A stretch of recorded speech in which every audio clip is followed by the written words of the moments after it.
Bonjour, nous sommes le mercredi 16 septembre, c'est la Saint-Cyprien.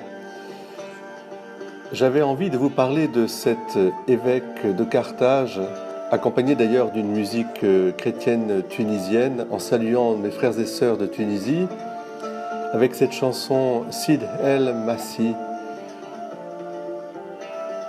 Saint-Cyprien, c'est notre père dans la foi. Il vécut au IIIe siècle de notre ère. Converti vers 245, il est tellement estimé à Carthage qu'il est ordonné prêtre 3 ans après et sans doute évêque vers 250. Ce qui a provoqué d'ailleurs une certaine jalousie des prêtres plus anciens que lui. Mais certains parmi eux lui créeront beaucoup de difficultés. Le court épiscopat de Cyprien sera marqué par les épreuves de toutes sortes. Outre l'opposition plus ou moins franche d'une partie de son clergé, il connaîtra 2 persécutions et il sera exécuté au cours de la seconde. Ces persécutions provoqueront le reniement de nombreux chrétiens, y compris de prêtres, les divisions de son peuple suite au retour de la paix au sujet de la réintégration des apostats, divisions qui iront jusqu'au schisme, les tensions avec d'autres églises, notamment aussi celle de Rome, ainsi qu'une épidémie de peste.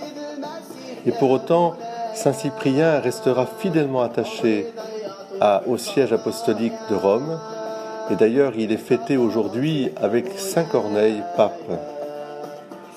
Durant la première persécution en 250, Cyprien, fraîchement élu, avait choisi de se cacher pour mieux soutenir son peuple.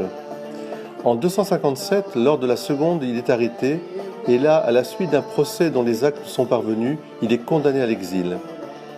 Un an plus tard, un deuxième procès aboutira à sa condamnation à mort. Et là aussi, nous possédons les actes de ce procès.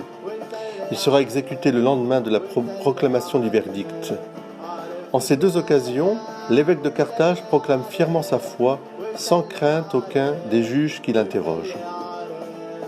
Cyprien sera décapité le 14 septembre 258. L'exécution a eu lieu en présence de nombreux témoins. L'évêque reste maître de lui, allant jusqu'à se nouer lui-même le bandeau sur les yeux. La communauté chrétienne accompagne en foule son pasteur, demandant à mourir avec lui, confessant la même foi. Elle peut prendre le corps et l'ensevelir avec les honneurs dans un cimetière de la ville. Entre le baptême et la mort, Cyprien écrira de nombreux textes dont beaucoup nous sont parvenus.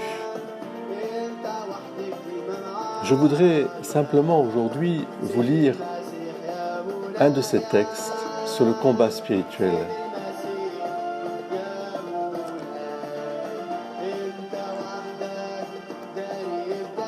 Saint Cyprien a une haute estime de ce combat spirituel et il voit aussi, comme Saint Paul, que nous n'avons pas simplement à combattre la chair et le sang, mais les esprits mauvais qui rôdent dans le monde pour la perte des âmes. Cyprien rend le diable ou les démons responsables de toutes les tentations qui assaillent l'homme.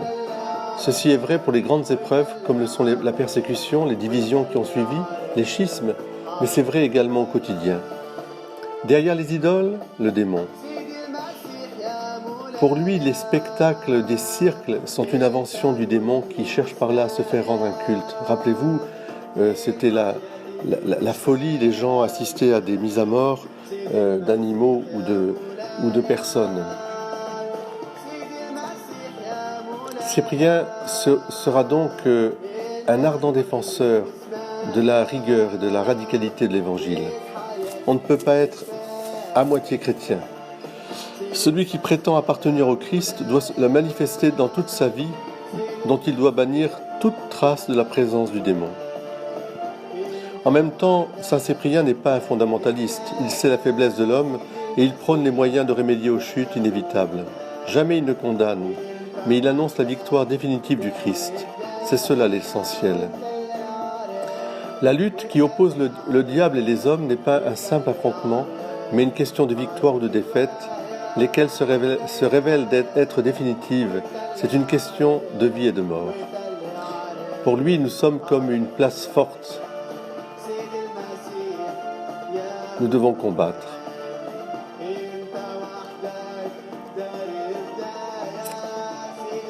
Saint Cyprien nous a apporté aussi un courage et une dignité. La vie chrétienne demande à l'homme une vigilance de tous les instants, Et Saint Cyprien revient très très souvent sur ce combat spirituel. Mener une vie chrétienne authentique, avec tout ce qu'elle représente d'abnégation et de fidélité, peut être considérée comme un véritable martyr, d'autant plus accessible à tous. Aucun chrétien, en effet, n'est pas réservé uniquement à la couronne qu'on reçoit en temps de persécution. La paix aussi a des couronnes qui lui sont propres, qui viennent couronner notre victoire dans un combat multiforme et répété où nous avons terrassé et soumis l'adversaire. Dans le stade où se mesurent les vertus, nous courons chaque jour, nous avons accès sans interruption à ces palmes et à ces couronnes de la vie juste. Voilà ce qu'il écrivait dans les années 250. Que Saint Cyprien nous aide, que Saint Cyprien aussi nous fasse penser à ces beaux pays du Maghreb. Prions aussi pour ce beau pays de Tunisie. Saint Cyprien, fortifiez-nous dans le combat. Amen.